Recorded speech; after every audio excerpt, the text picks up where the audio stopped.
Mm-mm. Oh, I really want the white screen first. Whatever. Are you being screen racist?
Hello, everybody. Let me just adjust this a little bit. I might sort of put myself a little off screen because I don't want to insult everybody.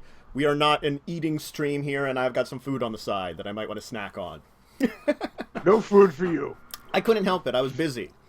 So welcome to Discussing Tabletop, our weekly show where we talk about all things tabletop and give some discussion on some various topics, including talking about things a lot from the news that's come out from this week and various other things. If you feel free to, of course, join us in chat if you wish to, or if you have any kind of questions or topics that you want us to discuss, you can also add it into chat. We are more than willing to talk with you guys about it, definitely. And I'm also more than willing to be bothered by a cat. Meow. Hi, Damien.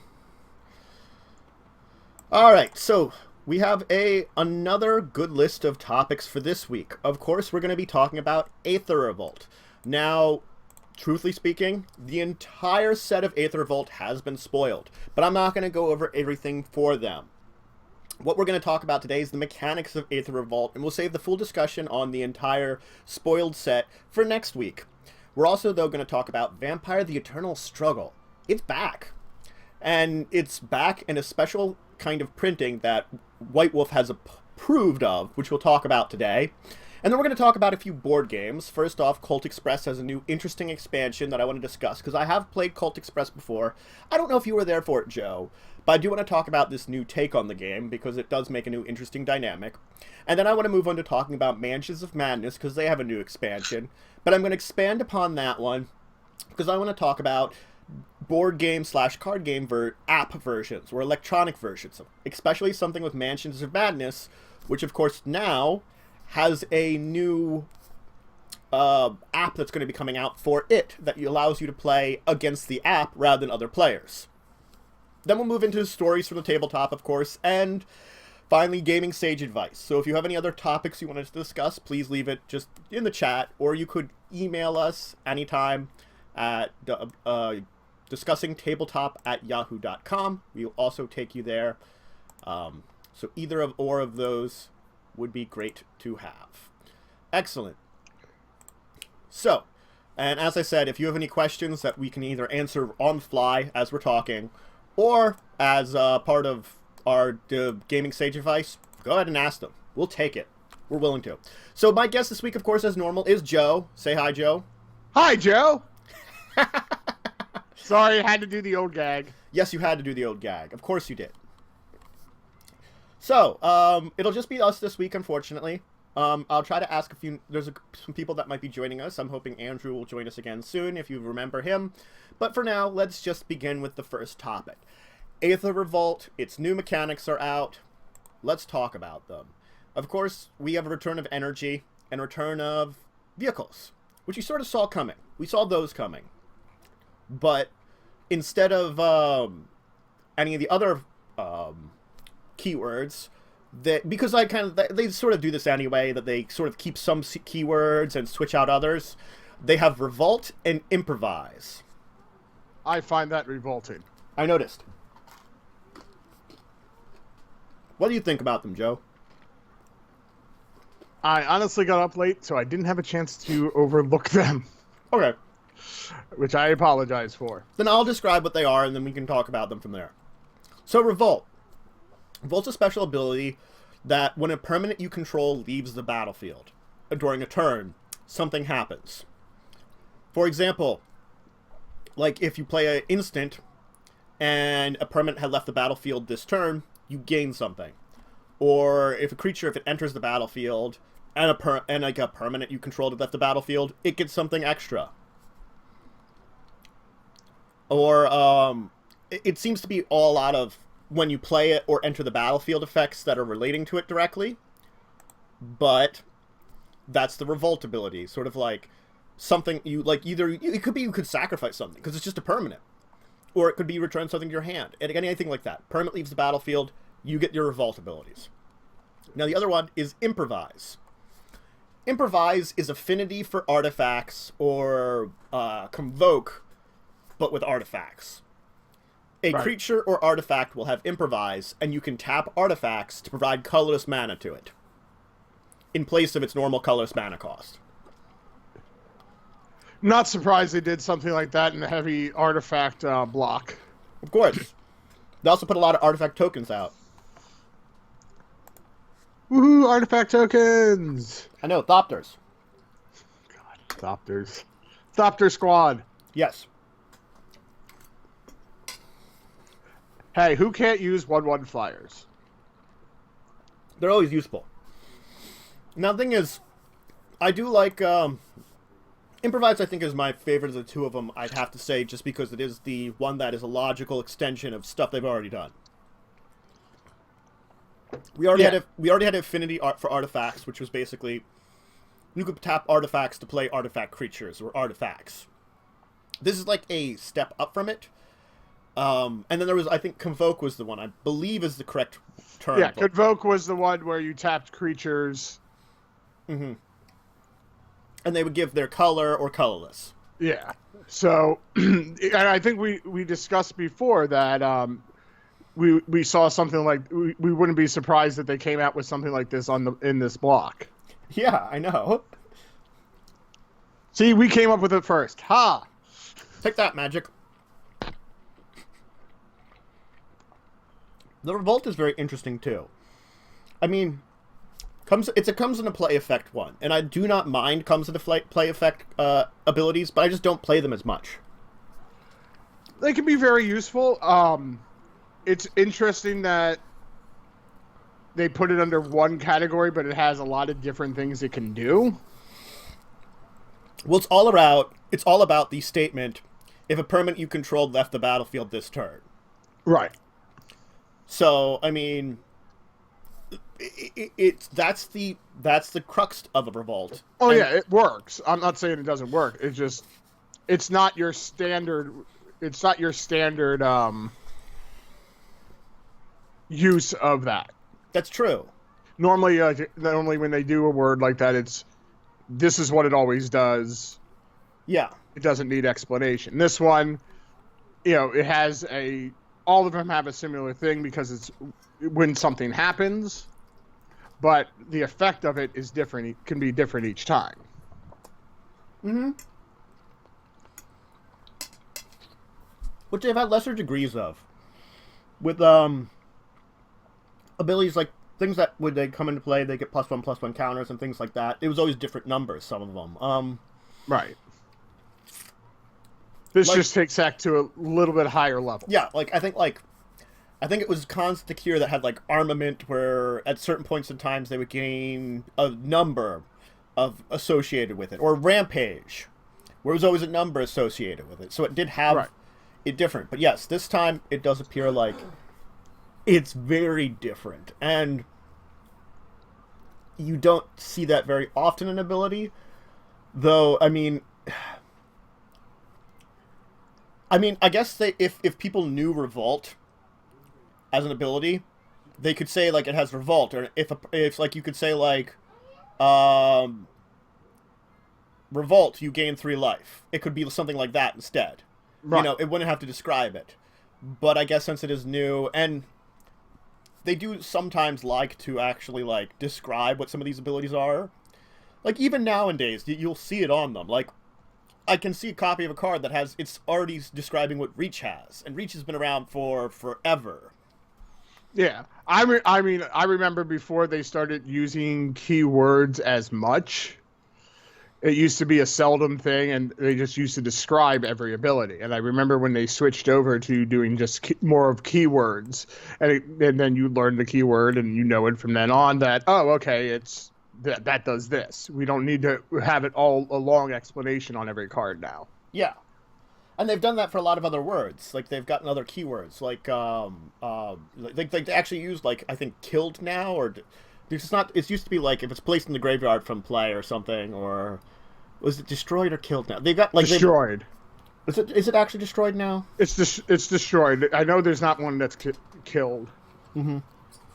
Yeah, destroyed. I think one of the first ones I can really think of was like pestilence. Yeah. I think that was one of the first like keywords or abilities that they came up with just a term for it, and they didn't need to explain it every time. Yes. Which I remember my old pestilence deck. Kill everyone and everything. That's all you need to do. Mm-hmm. Oh, you know what I'm thinking of? I wonder if they have it, actually. Dies. They have the term dies now. That's right. That's what I'm thinking of. Okay. They originally they didn't speak about that. Like I find like a good example of it, which I was looking in the Gather to figure this out. Abduction. It says when a creature you control is put into the graveyard, return a creature you control to play its owner's hand. And then it says when a creature you control dies. It's as simple as that. They added in the word dies. It's like for the longest time they didn't have haste as a keyword. Right. It could attack the first round it came out. It was unaffected. Well, it was for a lot unaffected of by summoning sickness. Right. Yes. Mm-hmm. Or like reach, as we just talked about. It's like it can block creatures with flying as though it's had it. Yeah. Mm-hmm. Now and it made sense just to make it. Hey, it's reach. Why do we want to waste space on? Why do we want to have to waste ink to describe that ability when it can be described in one word that makes sense? Yeah. I think the combined language has, and also it's the same thing of like they have an expectation for if you're someone coming into the game, you're going to know something, or at least be in a position where you don't have to worry about knowing something. Right, because I mean, if someone says, "Hey, this creature has reach," you could kind of even without knowing 100%, you could assume, okay, it probably can reach up and grab something that's above it. Mm-hmm. Definitely that need is good. Yeah.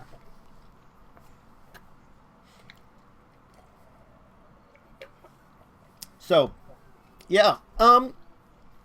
Revolt's interesting. I mean, I guess we can talk about it more next week when we dive deeper into the full spoilers of it. But, because then we might have a chance to see a lot more cards about it. Because I'm just looking up the few of them that they're mentioning in their mechanics discussion. Some of the ones they spoiled when they were talking about the mechanics. Yeah, I'm looking at I'm on Magic Wizards of the Coast right now, and they have a list of all the cards. I'm looking over the abilities, and yeah, they look good. Artwork's just as amazing great. as they did last time. And they have a lot of interesting. I've only looked partially through the list, and I can see that they once again have very interesting uses for energy. Yes, as usual. And again, the vehicles, I think there's some very cool stuff. I haven't seen all of them. But I know there was like a vehicle that had the ability to make other vehicles creatures. You okay? Excuse me. Yeah. Coffee went down the wrong hole. But yeah, that's kind of interesting. That you like, okay, it makes other vehicles creatures without actually having to have them be crewed. Yeah, that is awesome because, I mean, that's what, that's why they had the token creation in there to crew vehicles, really, but it's nice to not have to do that. Yes. And I do want to talk about the storyline of Aether Revolt at some point, but we'll wait a couple weeks for that. Sorry, that face was a looking at one certain card, which we'll talk about next week, but oh my god. No, there's some cool things in the set. Because you were talking about energy use, and I just saw one that's freaking amazing. They have a replacement for Planar Portal, which I've used forever now. It costs a few more mana, but it's Planar Portal except it puts it into play. I mean, come on. That's like... I've used... Well, they have one for taking another turn for energy spending. Mm-hmm. They have a lot of really... sorry, itchy foot. Awesome things that are coming out with this one, and it's just ridiculous. Now, it's a mythic, but that one's definitely worth it. That's the same one about the portal that I was talking about. It's sort of like, well, it's a mythic, but it effectively replaces the planar portals I've had in my deck. If you're going to have 6 mana, 8 mana is not a big difference, and I can put it into play. I mean, that was sort of like, wow. Yeah, definitely some really good cards coming out in this set. So it's definitely going to be a interesting one to discuss in the upcoming week. But yeah, as for just the abilities, definitely I'm liking it for now. I'm very excited to see how it all it's going to come together. The only thing is, like, the card I was talking about, it's search for permanent. So I don't know if it's like... I guess it will depend on the deck which one I'd rather have. Because if I have one that still has a lot of instants and sorceries and stuff, it might be better just to keep the planar portal, because that's search for a card for your hand. Right. But if it's all permanents, I mean... And if it's a combination, you can have both. That's true. I mean, like my artifact deck, I totally put both into, because I can generate a lot of mana in my artifact deck. Yeah. So Aether Revolt.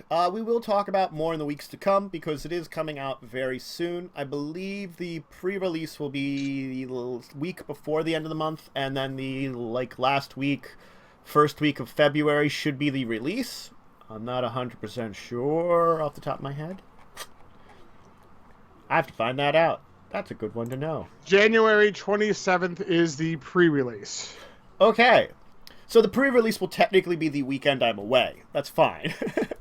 I don't know if I'm going to the release anyway, but I'll be the week afterwards, so I'm not going to have to... Well, they might have something down at PAX for it. Oh my god, you're right, they might. I don't know. Ah, shoot. I should find out about that. That's a very good one. Alright, why don't we move on to our next topic, though, because, with our schedule today, I do apologize. We've been ending a little early the past couple of weeks because of holidays. We're probably going to end a little early. We have a Christmas party this afternoon. That's finally for our group of friends, because it's the first time we were able to schedule it. So we're going to be busy this afternoon and heading out. So we might want to try to end a little early, but we'll see. We'll just play it by ear and keep going, and when we end, we end. But anyway, so this was exciting. Okay. If anybody you aren't familiar with, we've talked a little bit about Vampire the Masquerade and World of Darkness and the various materials that White Wolf supports and Onyx Path publishes for them. Now, what you might not know is Vampire the Masquerade had a card game based on it, Vampire the Eternal Struggle. Now, that's technically the second version of it. The first version of it was called Jihad, which that came out like late 90s, but was changed. I don't know if it was actually changed for, reasons you'd think Jihad would be changed. Possibly. I mean, you don't want to offend certain religions. It changed very quickly, though, is the thing. It changed... Well, maybe they thought about, maybe that's not a good word to use. It might have been post the first time the World Trade Center was attacked. Yeah. That might have been the result of it. But anyway, so it changed to Vampire the Eternal Struggle. Which sounds better. The last time they put a printed thing out for it was 2010. And even then, it really hadn't had a lot of printed material for a decade. Little bits here and there. And now, they're going to be coming out with a special set.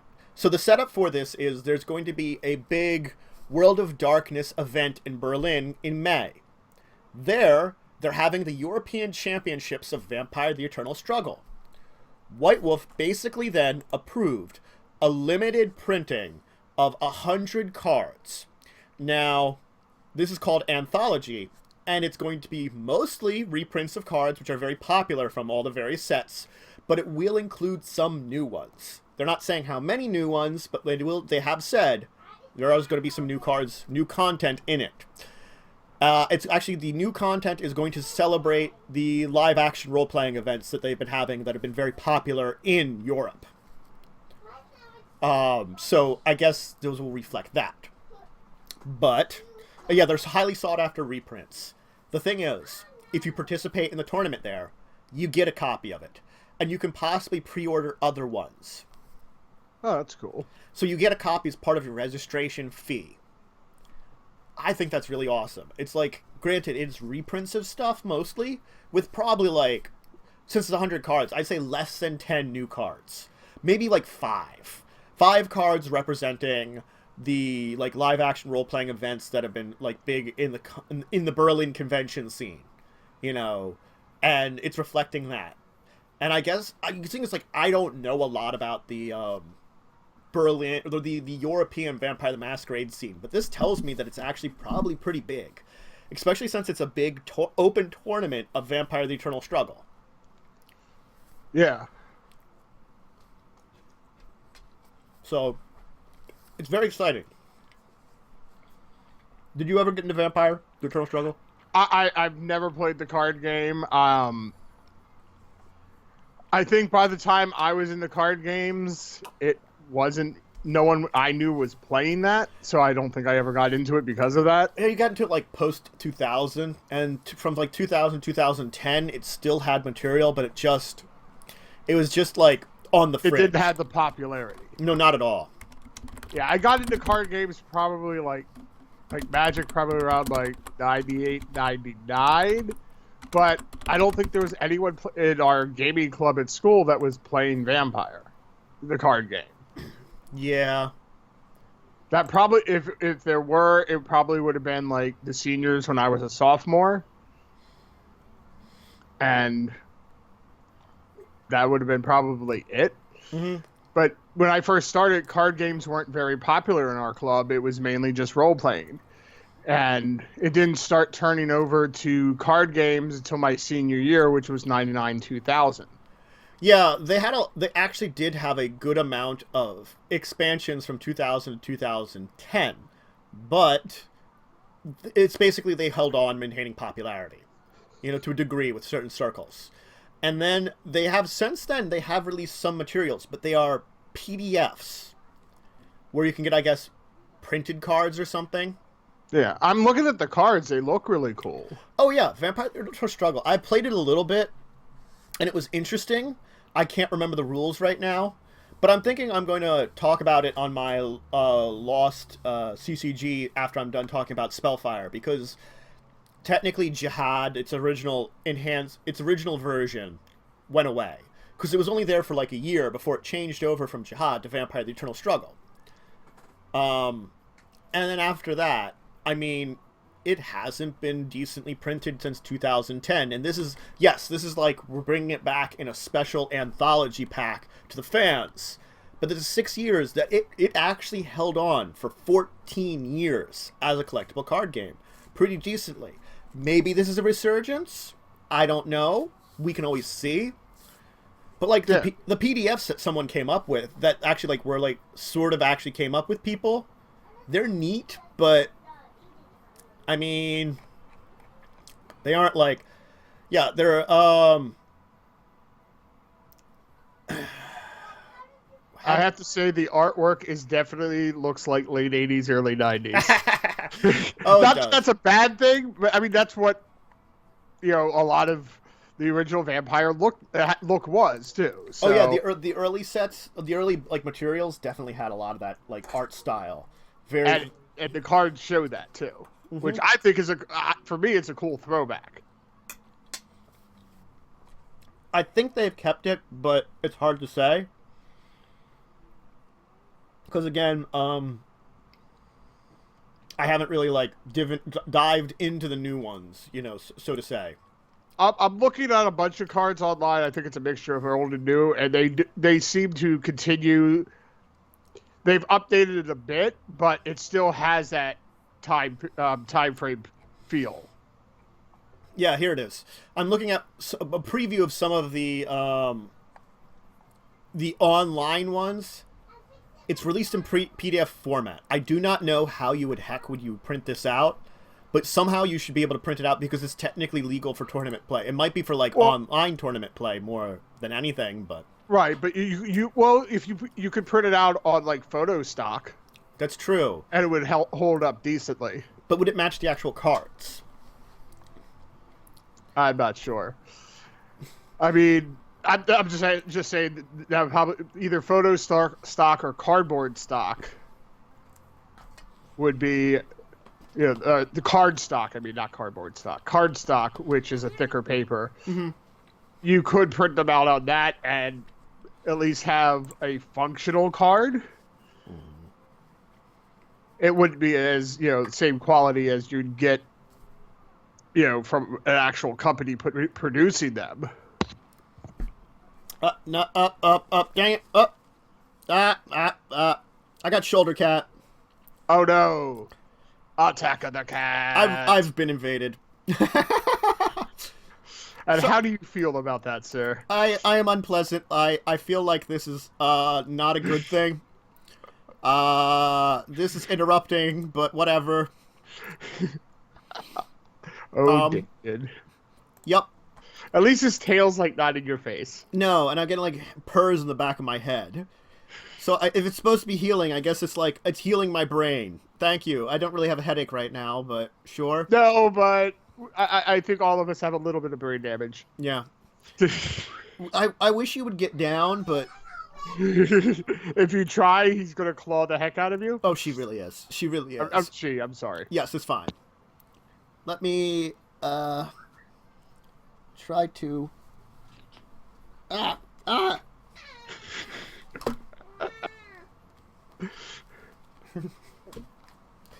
think you're stuck with a cat. No, I got down. Oh, okay. Video's catching up. So. Yes, I see the struggle. the struggle against the cat. And you win. I win. And I think my brother... Although it did take off your headphones for a second. It did, and I think my brother called her over, so... Was that your familiar? Yes, it was. I'd summoned my familiar, and she decided to perch on my shoulders and bother the crap out of me. Was not fun. Got a little too familiar. You got a little too familiar. So, yeah. I'm very excited about this, and...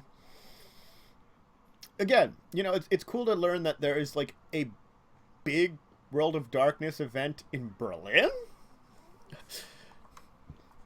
That doesn't surprise me because the goth scene is still somewhat strong in Europe. Mm. And a lot of goth bands come out of Germany. Mm-hmm. So it doesn't surprise me that something like Vampire... The card game is very popular still over there. That's true. That's true. Where the goth scene in America kind of has dwindled. And I mean, just like looking at the convention as an expansion of this, like White Wolf Entertainment is having a keynote speaker. The creator of World of Darkness, or Mark, is going to be there. Now, is that when they're saying World of Darkness, is that the newer world? No, World of Darkness would probably be the original. Okay, that's what I was trying to figure out because I know I know they changed the names a bit because when they came out with the new rules, it was just named World of Darkness. Yeah, it was first conceived by Mark Rain Hagen, while the second was World of Darkness is given to three related but distinct fictional universes created settings for supernatural horror. The first was conceived by Mark Rain Hagen. The second was designed by several people at White Wolf Gaming Studios, which Rain Hagen helped to found. The first two World of Darkness have been used for horror setting themed role playing games. Monty Cook's World of Darkness is like a single product, which I think that's the D20 World of Darkness, which I have heard about. No, that's not the newer one. Or is it No, the it's not. No. No, what they're saying is, because the newer one, when it first came out, had everything in one book. Yes, it's the new World of Darkness, and I think that's the one that was designed by several people at White Wolf Gaming Studio, because that's the second one. While again, the third one is the D20 version of it that you talk about. So the first one was conceived by Mark Rain-Hagen. He's going to be there. That's cool. And people get a chance to playtest the beta of Vampire the Masquerade 5th edition while there. Ooh. Wow. Let's go to Germany. I know, really. I mean, definitely I'm a fan of a lot of stuff that's going to be cool there. But, it's Germany. And my big trip's the end of this month, and I'm spending more than enough on that. Yeah, Germany would be a heck of a lot more expensive. Especially with the conversion for euros. Jeez. I'm glad it's... We're a little exciting here, on the on the channel, on live here, talking about World of Darkness and going to Europe. It would be fun, but not practical. Not right now. There's definitely some cool stuff, though, coming out, it looks like. I didn't even know they were working on a 5th edition Vampire the Masquerade. I knew the Anniversary Edition had come out.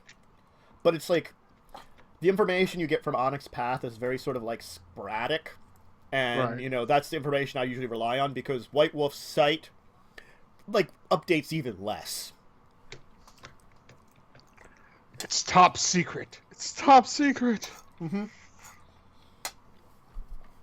So, do we want to move on and talk about some board games? Sure. All right. Let's talk about Colt Express, because I think this is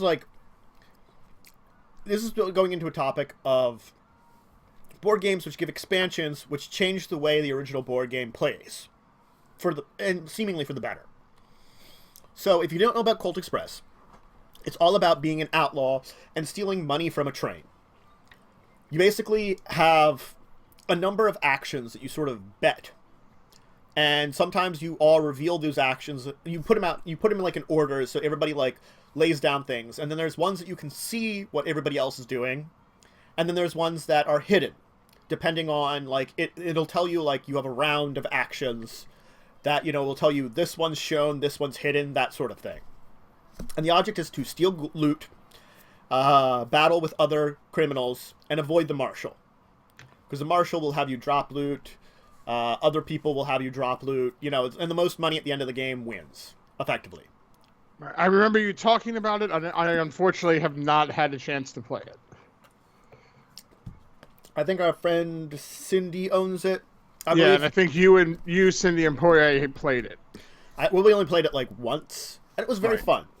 So the new expansion for this is Marshals and Prisoners, because it has this little setup of train cars that you can move around in. So it's got a 3D board you put together. So it's adding a prisoner car, and it's adding that one player can play the marshal.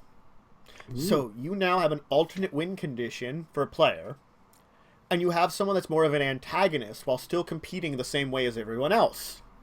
Is he still stealing stuff? No, I think I believe the marshal's trying to stop people from stealing stuff and imprison all of them. Okay, that makes more sense, because I'm like, while the other people can break out prisoners, maybe to stop the marshal from winning or to distract him more. So there's another there is strategy in breaking other people out.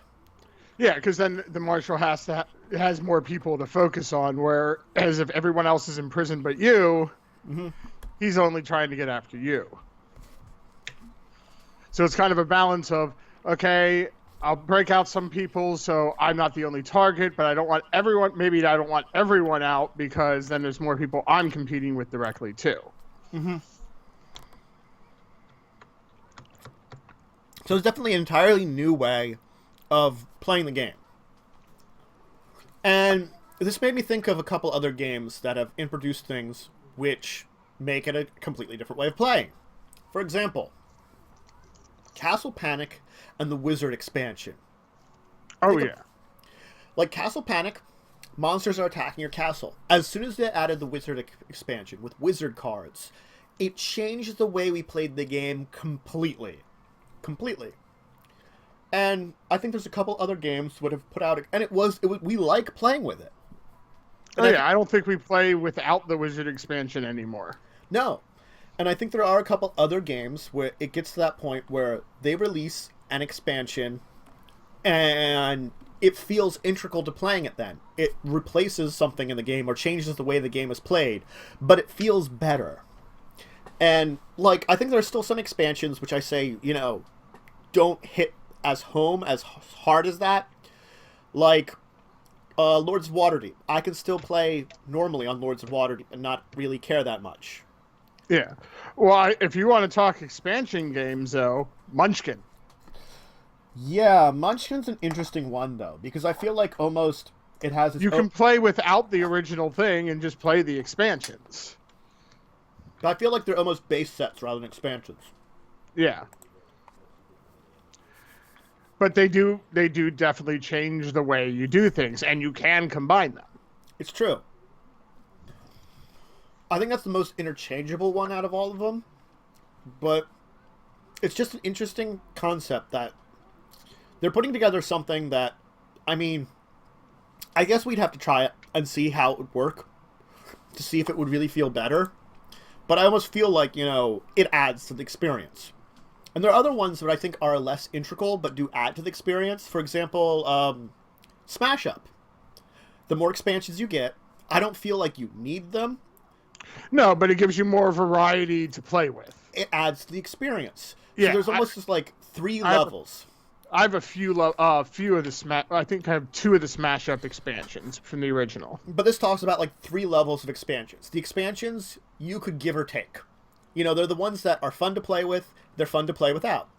The expansions which add to the experience, like the Smash Up ones, where it's like, well, you might as well play with them.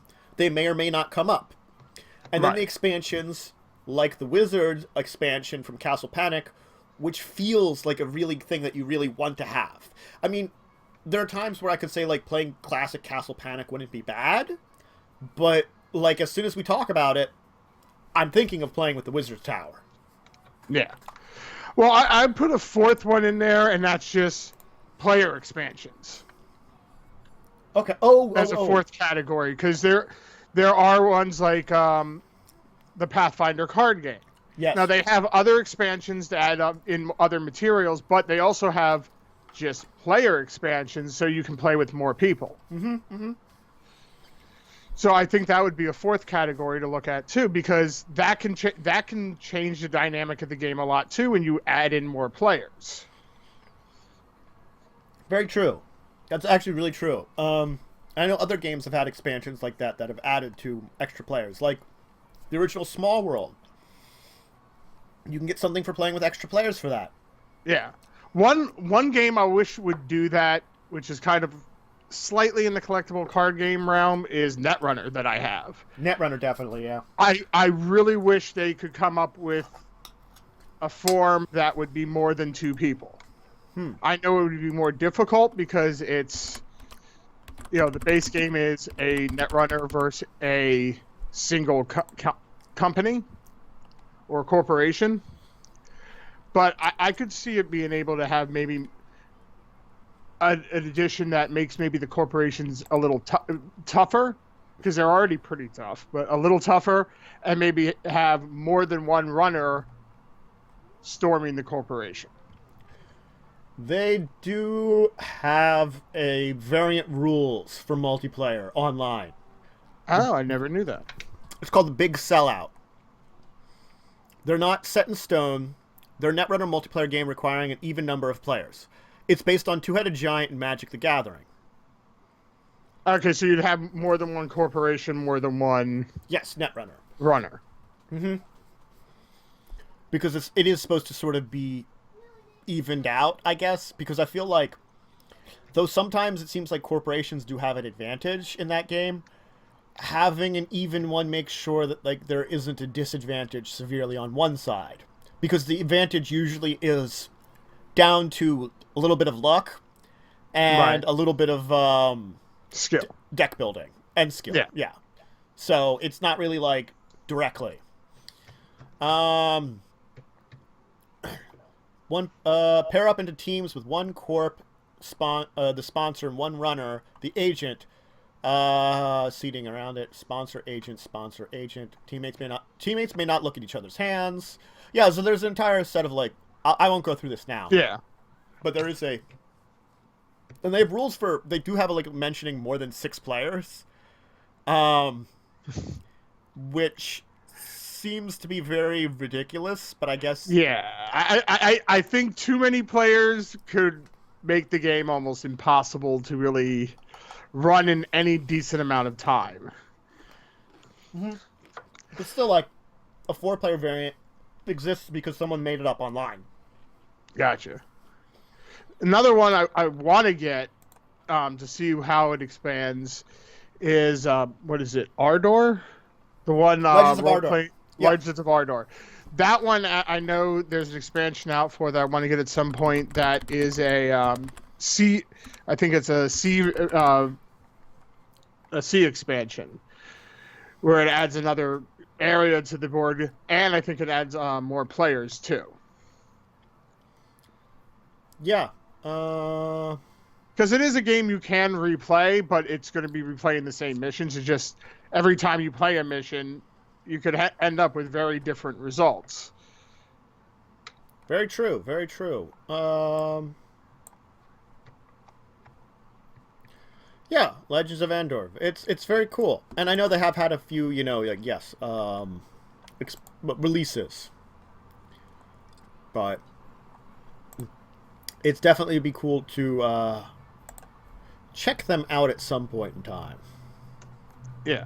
It's always interesting to see how adding a new expansion, can change a game dynamic.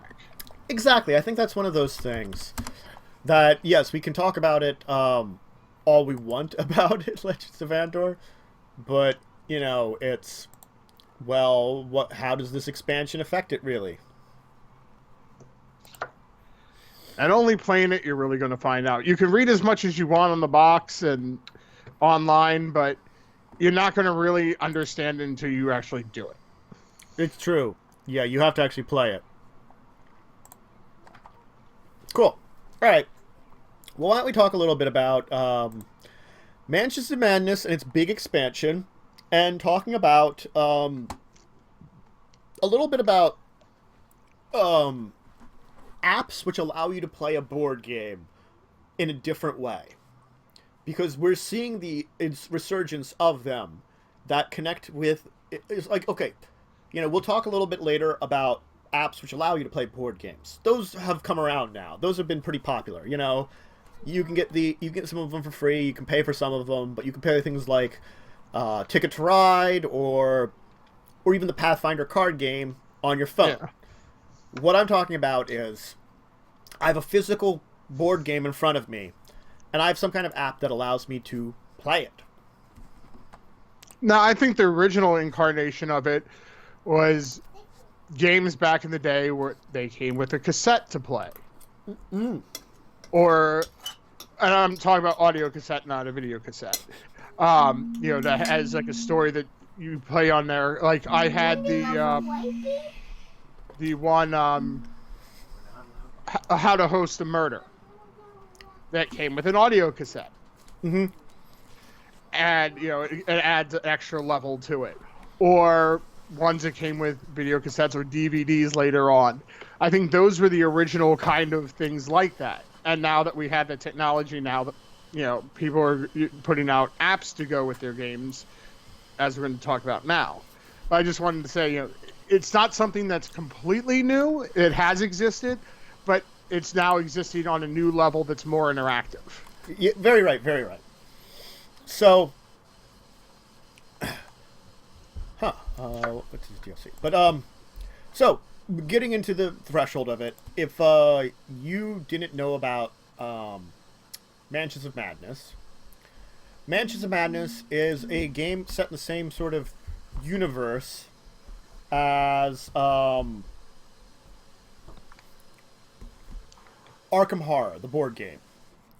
So if you were to say playing Arkham Horror, I mean it's Arkham, it's Cthulhu mythos, it's Lovecraftian. You're basically investigators trying to stop an old one from awakening in the world. Each version, they have a whole bunch of different ones. Elder Sign's another example, which we've talked about previously on this show. That is an example of the same sort of universe. Mansions of Madness, the actual game, it's normally played against where you have one person taking the role of like the controller, and then 1 to 4 players going against them. Effectively, that's sort of how it works. And that's, like, I have had little experience with it. I don't know if you've had much yourself. With that game? Yes. Probably about the same amount as you, because I think we've only played it together. I technically didn't play Mansions of Madness with you. I only did a little bit of it, and I really was only observing it more than playing it. Okay, maybe I played it. It's hard to... There was a couple of times it was played in amongst our friends that I was never able to be there the entire time or show up, like, to start the game. Okay, so I might have played it with others, but it's been a while then. Yeah, that's the thing I was thinking of, is you definitely might have done it with them. And the thing, again, so it's like, there's a couple other games. I can't think of all their names right now, but someone takes the role of the commander, like the dungeon master of a role-playing game, and messes with everyone else. And, you know, they actually have come up with an interesting way of doing it. They have the app-assisted version of it.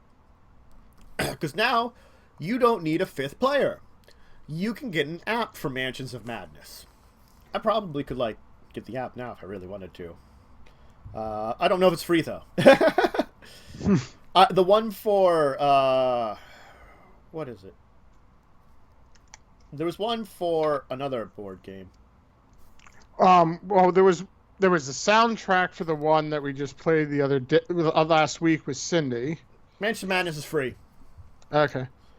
So, effectively what you could do is you get in Mansions of Madness, and you would, rather than just sort of like playing it normally where you have one person against everyone, use the app to play against the app. The app will tell you what's going on, and it will have its own randomization of like card decks and stuff.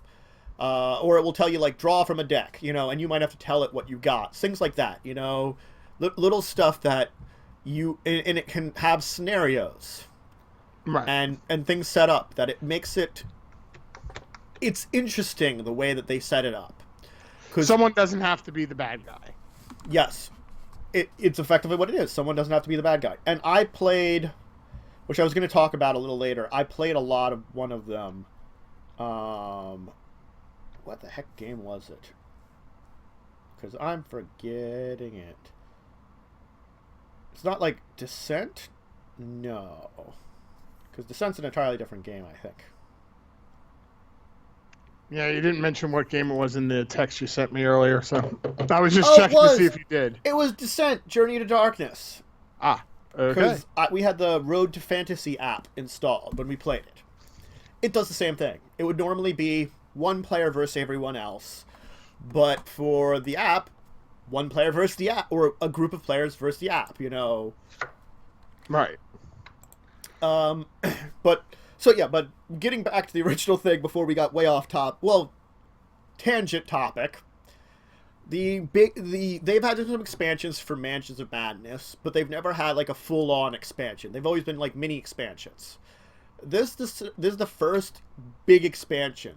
Like when I talk big expansions, if I take a look at the Arkham Horror box, they had like 2 or 3 expansions that had boxes the same size to go along with it. And then they had a whole bunch of expansions that were very tiny boxes. This is a box that's the same size as the original, meaning it's a whole bunch of material added in.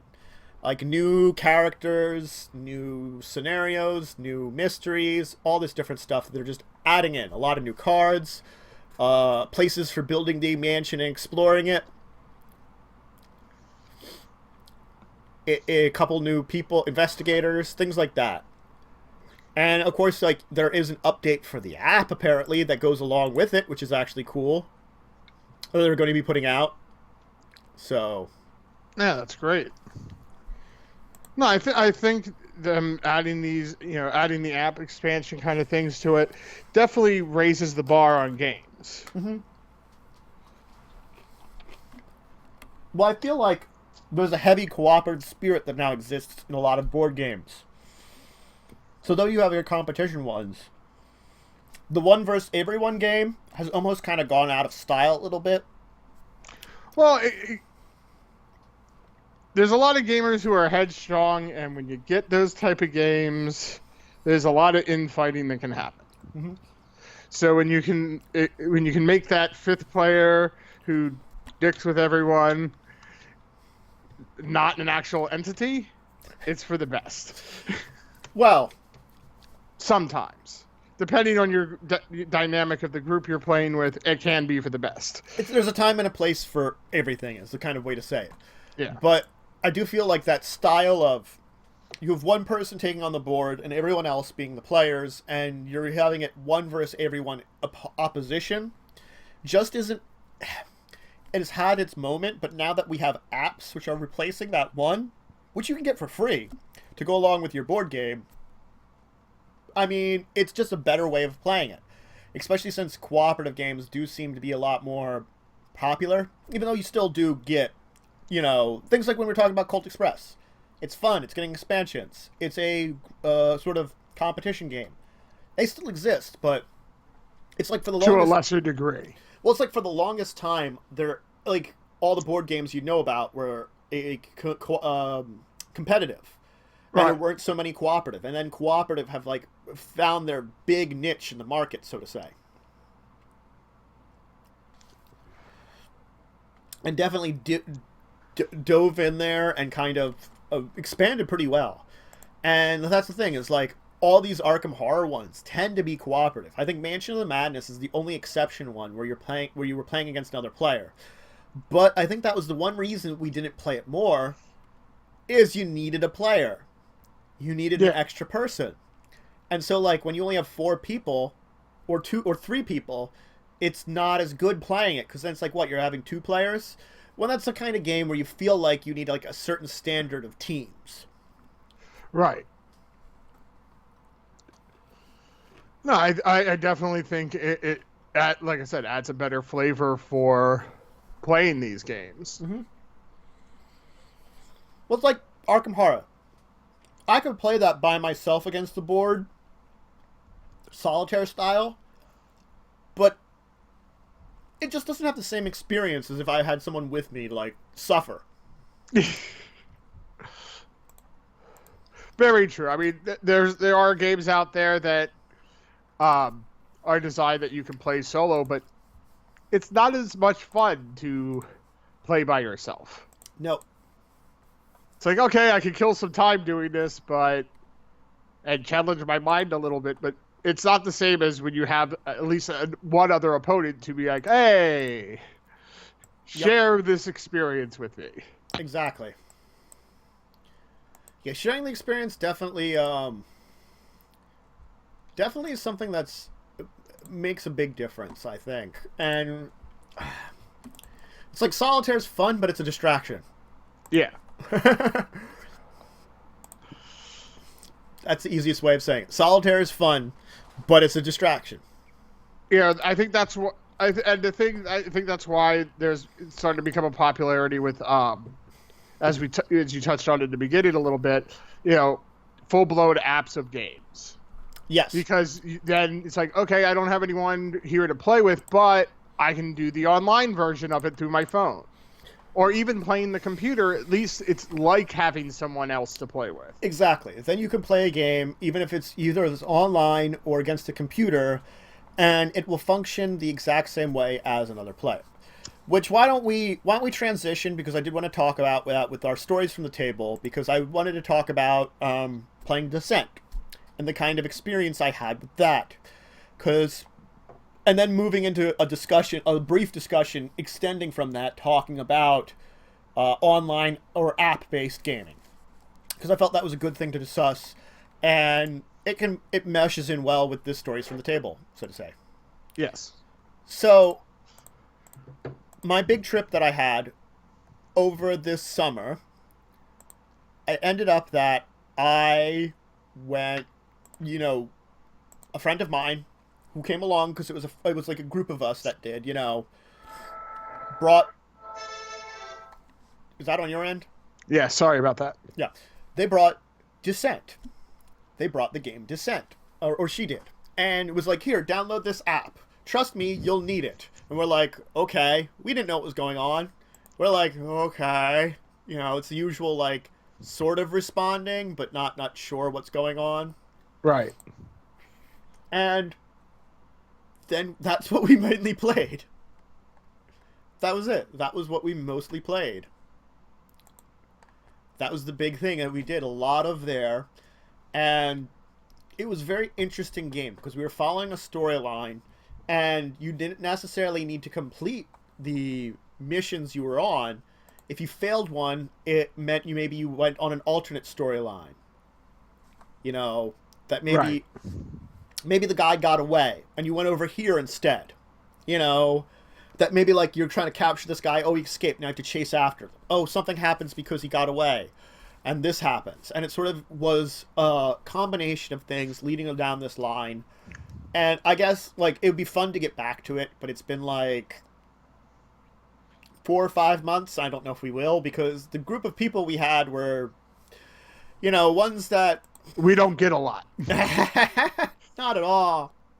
Not at all. The group of people we had for that one. And our friend who owns the game is very busy. Cindy is very busy, unfortunately. So it's really hard to grab her. But it would be wonderful to try again anyway. That's the thing. It would be wonderful to get back into that game. But then again, it's like... That one is very campaign-based almost, too. Which reminds me a lot of some other app-based games where you have, like the Pathfinder card game version of the app. It is very campaign and storyline of Rise of the Rune Lords. Though I had a little bit of fun with it, but I just suffered through it a lot of times because I think you had a lot more success than me. I kept losing a lot when it came to trying to earn like the rewards you needed to actually get farther in the storyline. Like there's like those daily challenges, which gave you the coins you needed to get a free in-app purchase unless you want to spend money. I sucked at beating them. I really did. I haven't played that one for a while now because I kind of just got a little bored of it. You did have to like repeat the same thing a lot unless you wanted to spend money. Yes. Which I understand. I mean, they need to make a profit too, but eventually it's just like, well, and the type of game, it's like the story is interesting, but when you have to do the same story like 10 times, yeah, it's not as interesting anymore. Yes, it can come out different each time, but if they had like a random like story mode or something, a little bit more of like when they were doing for the tutorial missions, except just do it sort of something kind of random combination of stuff with maybe like less story, more just challenging certain things. That kind of would be cool. No, agreed. Yeah, I just don't know. Yeah, it's hard because it's a balance of how are we doing this? Exactly. I know other ones like, for example, like Ticket to Ride. You can just play that. Or if you had like Settlers of Catan, the board or the phone app. Yeah, that one I know you have to pay for, but I've been debating about that one. Ticket to Ride I have. You only get the basic American version for free. Mm-hmm. To expand for the American version, I think it's 99 cents, which I did that because that's nothing. But then to get either the European or Asian versions, it's like $5 or $6. Which I have not done that. I like the European version, but yeah, definitely. Definitely, I don't know if it would be worth it to spend the money. I mean, granted, if a whole bunch of us got it, we could play online with each other.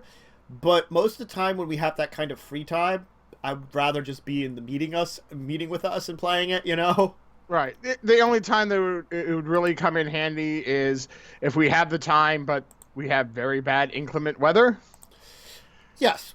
that we can't get out to each other. Then it might be worth it. But then you're talking a very low, a seldom occasion to spend the money on an app for those once in a while happenings.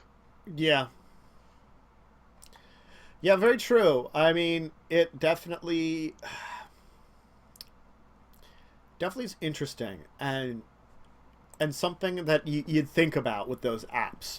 Like the free ones I find are fine, definitely, and they usually have something that, it's the option to pay for it, which I don't mind, like, the options a lot more. Right. But no, I agree. If it's an option to pay for, that's fine for me, because it's like, well, if I really like it that much that I'm willing to pay for it, I'll do that. Yeah. But if it's like, oh, you have to pay for it, it's like, oh, do I really want... Now, the one thing I haven't seen that I'm surprised none of the games have done is give an option that if you bought the actual live game, like maybe the live game then could come with a discount something for the app, that a discount code that you could put in when you're getting the app and be like, oh, I can get this app for a cheaper price or upgrade to the app for a cheaper price since I spent the money on the actual game. Yeah, that's true. Okay. That makes sense. That would be something I would like to see, some kind of promotional codes that, coincide with buying the real game. Because then it's like, okay, I like the real game. I realize I can't play it all the time. So I could get the app of it and be able to play. So since I spent the money already for the, first, hey, give me a discount on the second. Yeah. Yeah, that does make some decent sense. That they would have that. And I thought about that for, like, especially ones that you would have gotten an expansion or something. I thought that would have been better to get, something with that, Oh, yeah, for expansions, that would be great.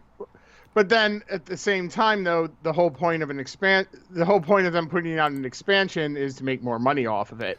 Well, so I'm buying the expansion, let's say, in physical world that I would get an online but then to get the expansion on the phone, you mean? Yeah, like. Oh, okay. I was misunderstanding that. No, I agree. That would be great. Yeah, like I totally bought Ticket to Ride Europe. I can get the European version on my phone. Something like that. Yeah, or at least the European version for maybe a fraction of the cost. Yeah, even a discount would be good then. Yeah, okay, you could get it now for 99 cents instead of $4.99. Yeah, that would be cool. Then it would encourage. Then I would have both copies and kind of encourage that. Yeah, it makes it more worthwhile to go, oh, well, sure, I'll spend the extra couple bucks for that because I already know I like that game and you're going to give me a discount for it. Great, I'll definitely do it. So I think that would actually increase their revenue instead of people going, do I really want to spend another $5 just to expand my phone game when I have the real game and I could just wait to play it with someone? Yeah. Yeah, I think it's an encouragement that I would like to see, but I don't know if we're going to see. That's a good question about it. No, definitely agreed. Though, again, it has been very... I have liked the market on the board game apps definitely existing. Because, again, like, yeah, maybe I can't play online with people as much as it would be really fun to do. But the option of playing against a computer is a lot better than playing against myself. Or play with some other random online person. That's true. Like, if you can't... Even if it's, like, just, like, randomly online against someone, that's not always terrible. No, because, I mean, it can be fun to play against the computer, but sometimes after a while it's like, I've played against the computer like 10 times already.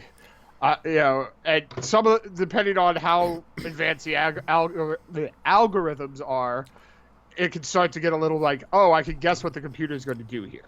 It might have a dumb AI that's really easy to trick. Right. It's like, oh, this like with Ticket to Ride, there's different computers you can play against, and all of them have kind of predictable movements. Mm-hmm. Like, oh, this one tends to build a lot right away. This one tends to wait a while and stock up on a lot of stuff before it starts to build. Okay. Things like that. So you could kind of, you could go, well, I want to play against this kind of opponent. Mm-hmm.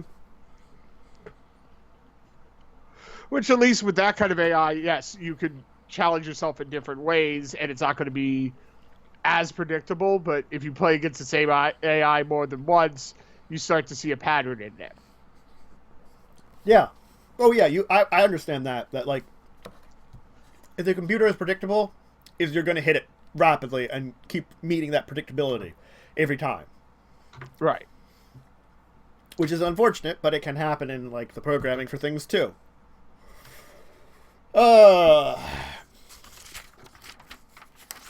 Anyway, why don't we move on so that we can end a little early.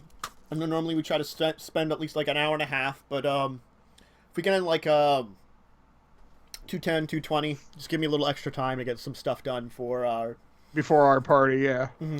Since our party starts earlier than what your game normally starts at. Oh yeah, like a couple hours earlier. I have less time this afternoon than I would normally have, for sure. So now we move into, of course, gaming sage advice. Again, if any of you have any questions, go ahead and just put them in the... Am I pointing in the right direction? No, that's the right direction to point. Just go ahead and mention them in the chat. We'll answer them the best of our abilities. But for now, we have a question that I came up with. What kind of process do you go about when it comes to learning a new board game, or possibly even relearning it? Now, it's sort of like, I understand that we usually are learning a board game together, traditionally. But I feel like both of us have a completely different process for doing this. See, like, my process is I get given the rules, I get to read the rules, and then I get to try to explain the rules. Yes, because we're lazy bastards and we do that to you. So basically, I get to teach everybody. Well, you're a good rules lawyer. What can we say? I don't want to be. Like, even when we were doing that, what game was it that Cindy had? Oh, last week? Yeah.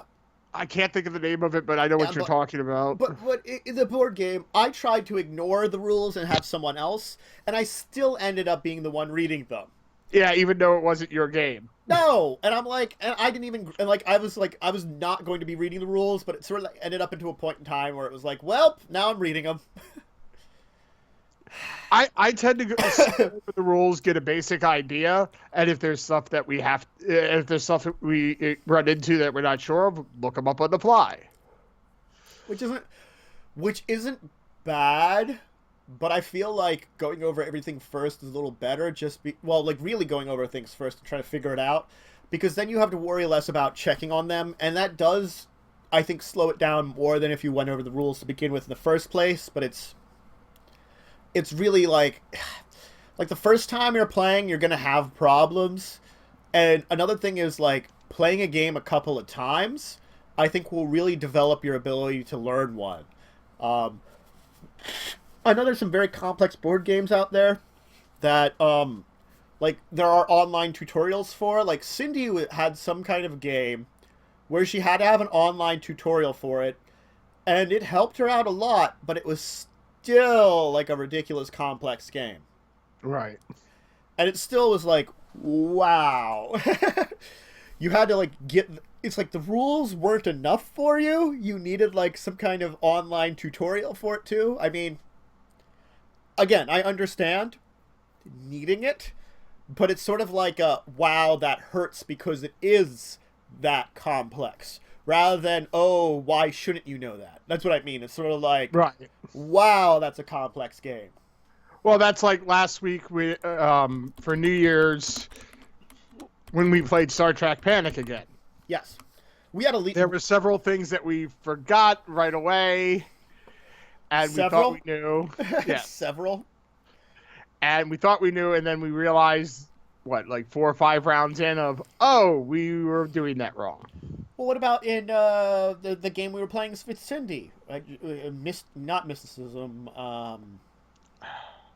It's kind of like Dixit with a Scooby-Doo twist. Yeah, that's a good way of describing it. Dixit and Scooby-Doo combined.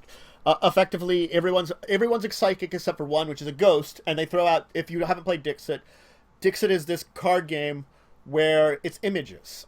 Where, like, I have an image card, it's my turn, I play it, I say something that's representing of it, everybody has to play a card that matches it, we take rounds that I put them out, everybody votes on which is my card, you get points according to who gets what. The object is to trick people, but not trick everyone in Dixit. Yeah. But it's abstract pictures, is effectively what it is. So you have a ghost that's giving you abstract pictures supposed to represent stuff on the board that's trying to teach you what you're supposed to actually do. And that's the bulk of it. Yeah, it's kind of an interpretive game. Mm-hmm. Which we managed to win somehow, and I'm not even sure how that happened. Barely, I think. Barely. Like, I think both of us gave our closest educated guess at the end with the information provided, but even then, I wasn't confident that it wasn't like one or two other things. I was pretty sure by the clues that I had it right. But that was after they were thrown out. Like with our first clue, both of us in our first clue, I really feel like we were like, okay. It's kind of pointing to this, I think. Yeah, like it could be pointing to this one or this one, but that one, I think so. And then, like, when the second clue came out and we'd already voted and it was Poirier, then it was sort of like, well, okay, now that makes a lot more sense, but it's still not 100% that it couldn't have been that one over there. Right. Yep. But we managed to win it. But, we were talking about something. Oh, learning the rules for it and stuff like that. I had to be reading through those rules a lot. Like, I was going to keep reading through the rules, but I got kind of like why don't we just play now? When I got through like the first half of it, before getting like then we'll look up the next part. But I'll look up the second half. A lot of rules. It wasn't that many. I've had just bigger rule books. It wasn't that bad, but we misinterpreted stuff early on that screwed up the game severely for us. Yeah, because there's supposed to be actually alternate rules for low number of players. We didn't know. We were playing with some of the alternate rules that were for low number of players, which was for 2 players or less, not 3 players. Well, 3 players or less. Oh. Three players, including the ghost, though. Right.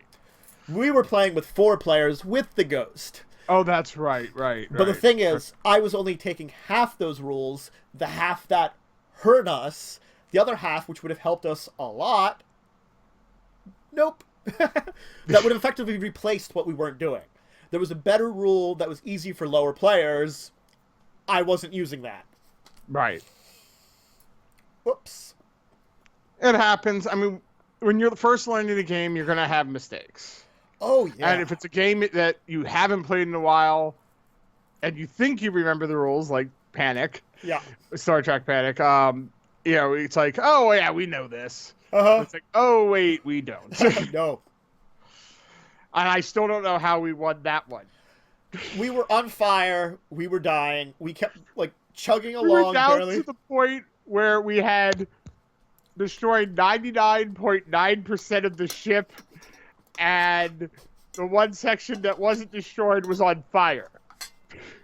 We were living in a cell. And somehow we still came back and was able to finish it. We lost over half the deck, too. Yes. We were in very poor shape at the end. Comically poor shape. But we pulled it out of our butts. We really did. Oh my god, that game. We kept losing so many missions. So many missions that we just could not do. We got lucky, too. We kept getting a couple missions here and there that we could actually, like, succeed at. Yes. It was ridiculous. I do not know how we survived that entire, like, exchange. It was epic. Yes, it was. It definitely was one of the more interesting games we've done in a while. That's for sure. But of course, we might have been in better shape if we didn't screw up early on. Also, playing for 2.5 hours post-midnight is just not helpful for your brain power. What are you talking about? We're not old. We're just more adapted to an earlier, like, schedule. That's what it is. We're not old. Old does not infer that. I inferred that we were more adapted to waking up early, and therefore by that time it was already way past the time we would normally go to bed or like at least start relaxing and not thinking, which is even true for me because that's past the time I would start thinking about stuff. I don't know what you're talking about. You know, I only normally go to bed at like 10, and that was 2:30 in the morning when we ended. Yeah. All right. Well, so announcements for this week. Why don't we try to move on and the show? So of course, normal schedule should be resuming soon. I know I'm still behind in a bunch of videos, but I've actually got a whole bunch prepared for today. So I'm gonna get at least 3 videos out, maybe 4 before my trip. I'm gonna try to get those out like maybe once an hour, maybe more than once an hour. I'll probably be uploading one of my live streams that I had this week right after the show, and maybe start then working on uploading other stuff after that. Like, while it's uploading, I can get some work done in the middle, and then get back to it, and just try to upload and catch up. So, live stream, the 2 shows that were supposed to be yesterday, I've got them ready. I'm going to try to get out one of the ones that was for today. Then tomorrow, I'll try to catch up with another 4 or so. This VOD hopefully up on Monday, and we'll be back on schedule. I've been trying to get ahead of time for my trip for PAX, which is in a few weeks, but getting everything prepared for it has also put me behind schedule a little bit already. And I was taking a lot of time making sure I had things like hotels and all that other stuff, which took me a couple hours of going through crap this week. You don't need a place to sleep. Yeah, I really did. And I found one relatively affordable and within half a mile's walking distance of the convention, so it's in downtown. No, you just hide when the convention closes. You just hide in one of the booths. I don't know if it actually has a lot of booths or hiding space in booths because I have not been to a PAX ever. So we'll have to see what's there. Just hide in one of the selling booths and, you know, wake up when the seller gets there. Hi! Security. Damn it. I mean, if you want to try that at some kind of convention, good luck on you, man. Good luck on you. So yeah, so that should get back to it. I will try to have a couple more live streams this week. I don't know how many of you have been catching my Civilization live streams. I do want to at least finish the game that I've been playing for that. I then might move on to something else, like playing some more D&D, Warriors of the Eternal Sun. I do want to get back to that at some point and sort of finish up my adventures in there. As we were playing it and talking, that was a lot easier when to talk in. I apologize if any of you have caught my Civilization live streams, that I'm bad at talking to people while playing that. I get way too engrossed in the game. I try to carry on some kind of like conversation with chat, and it sort of works, but I'm really bad. Yes. But before we before we go in too much of a rant again, yes. I do personally have to run to the restroom. Okay. Then why don't we like disengage then?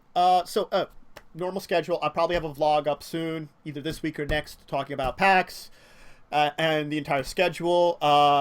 Treasure of the Lost Legion should be coming soon.